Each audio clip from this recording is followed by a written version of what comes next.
Hi, and welcome to my do-it-yourself aquaponics. Never heard of it 2 days ago, but really liked the idea when I came across it and decided to put one together. Definitely open to any comments or questions, concerns that anyone has. I am by no means an expert, and this is just my little rig. I live in a condo building in Chicago, very high up. Not a lot of light, so unfortunately grow lights might have to become part of my equation here. But I do get a good 4 to 6 hours of light in the afternoon on the balcony on the other side over there. And I'm trying to figure out a way to get that cart where I can roll it somehow out onto the balcony. But you see there's that lip there and it's kind of difficult. Anyways, let me go over some of the basics. The majority of what you see there came from Home Depot. The cart itself is just something that I happen to like. It's a cart I had before. I used in my kitchen for my microwave and a whole bunch of other stuff. I liked it so much I went and bought another one. I got it at Target, $39. Each shelf holds 350 pounds. It's got 3 shelves, and the canister wheels at the bottom there are an additional $15. Definitely worth it. You know, $45 all in, $5 tax and all whatever else. So, you know, 50 bucks and you got a pretty good cart that's gonna last you probably quite a while. I've had my other one for about 3 or 4 years. So anyways, the large black tub at the bottom is a 27 gallon tough tote. I got it from Home Depot. It cost me $9. It's probably not going to be big enough. We'll see when I get into the whole thing here, but I may need to turn it the other way and add another 27 gallon tote, depending on the needs of my system, I suppose. The piping you see there is 3/4 inch PVC with 90-degree joints at 1, 2, 3, 4 of those.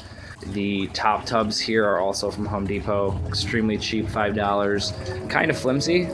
Not too bad. They hold up pretty well, especially against the very light weight of the clay pebbles, which I was only able to find at a hydroponics store in central Chicago. So those were a little difficult to find. I was able to come across loose gravel, a lot of other places, very cheap, but I really wanted to go with a nice grow bed with something that was well established. Some of the stones I hear have different pH levels that they give off, so I just figured let's just make it easy. Unfortunately, those are relatively expensive. 45-liter bag was $33.99, and I think a 10-liter bag was $9.99. So I ended up with 145 and 2 10 liters. It filled both of those. I'm not sure what the size of those tubs are. I took the stickers off and threw them away. Sorry about that. So yeah, we have our piping. These up into the standpipe, male-female connections, both PVC on both of the grow beds. You can see having a little hiccup with my backflow for some reason. I'm not really quite sure why. Anyways, water pump down in there, a little dirty right now. I had an issue I'll tell you about in a second, which will explain why that happened. But I did wash my clay pebbles before I used them, and the water was clean. So the water pump's down there, a little bit stronger than I need, 3/4 inch pipe coming up. I just created a little, I took the male-female connector, which screwed into a 3/4 inch PVC female portion, which then I added a little 3/4 inch pipe up to a T, and then I just, drilled holes in 3/4 inch, capped it off on the edges to slow the water flow.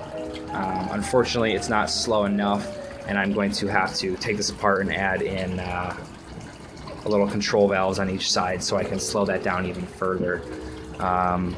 The bell pipe is a 2 inch with a cap, holes all around the bottom. Inside of that, I would take this out, but I'll tell you about that problem in a second.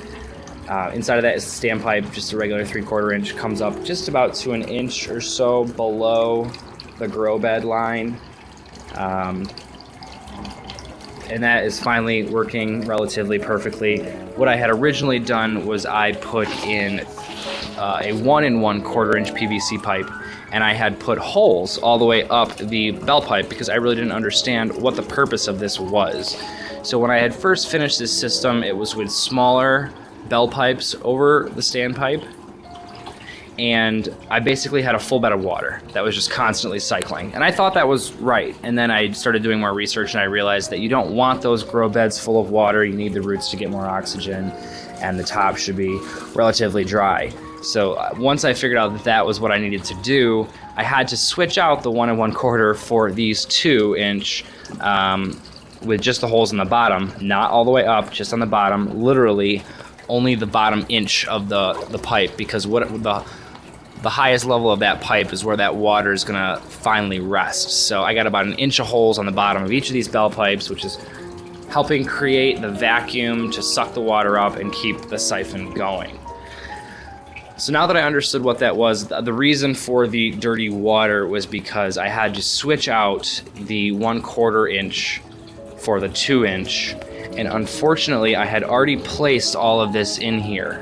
So I made the mistake of getting a little bit ahead of myself and not thoroughly making sure everything worked. When I had it tested with just water, everything was working fine, but when I added the grow media, things started to change and I had to make adjustments to the system. So a lot of these clay pebbles broke when I was trying to get the 2-inch pipe in, and I was having a lot of issues with the media trying to get into the standpipe, and it took me a good hour to fix, but I finally got it. I figured it out.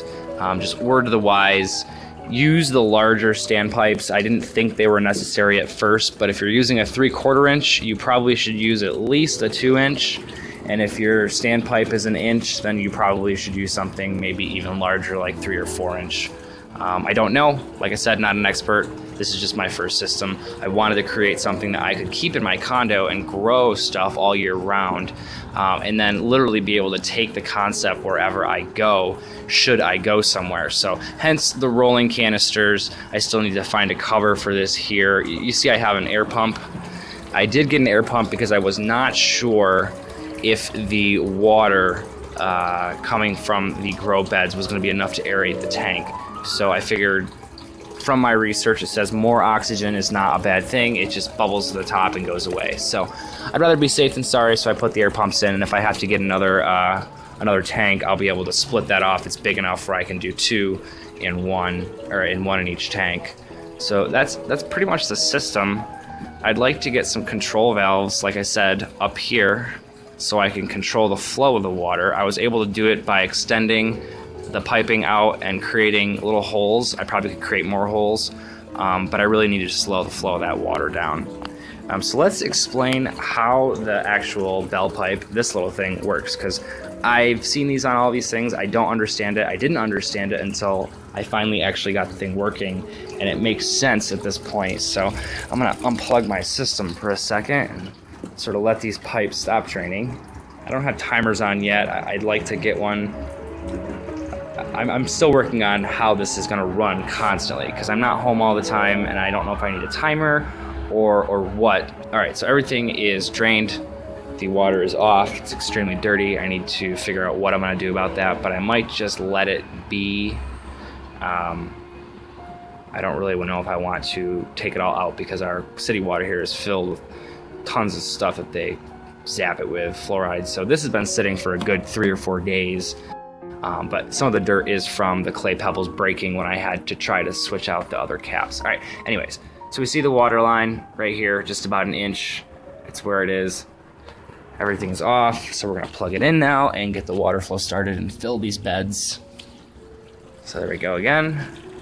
Waters are starting. I just have some strawberries back here. I have a sage plant over here.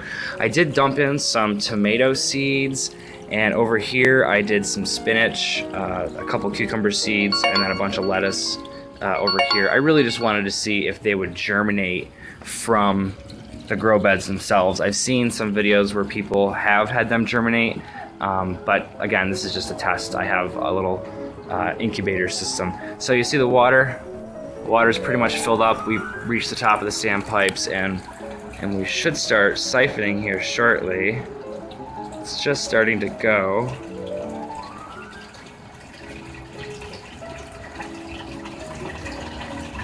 And the left one just kicked in. I'm not sure if you can see the water level. There they go. They're both going now. So you can see now that they're both going really well. That siphon is sucking that water down to that 1 inch level. incredible. Again, I didn't understand what the purpose of that was until I actually got everything together, but like I said, we don't want those roots covered in water all the time. So I'm assuming once I get my timer in place, this whole system will just shut down and it'll stay off for probably 45 minutes. And then what I'll do is I'll have it flood, and then I'll have it run for about 15 minutes so the water's circulating, and then it'll go off again, shutting off the system. I saw on one video that the 15-minute, 45-minute seemed to have the best results when it came to the actual plants themselves growing. But for now, I'm still trying to establish my system. So I really have been just kind of running it 24/7 until I sort of work out all the kinks. But in the meantime, like I said, I started putting some plants in. I wanted to add fish, and they're like, well, you should add your plants to the system. So I started putting some in so that there was some immediate pull on the nitrate.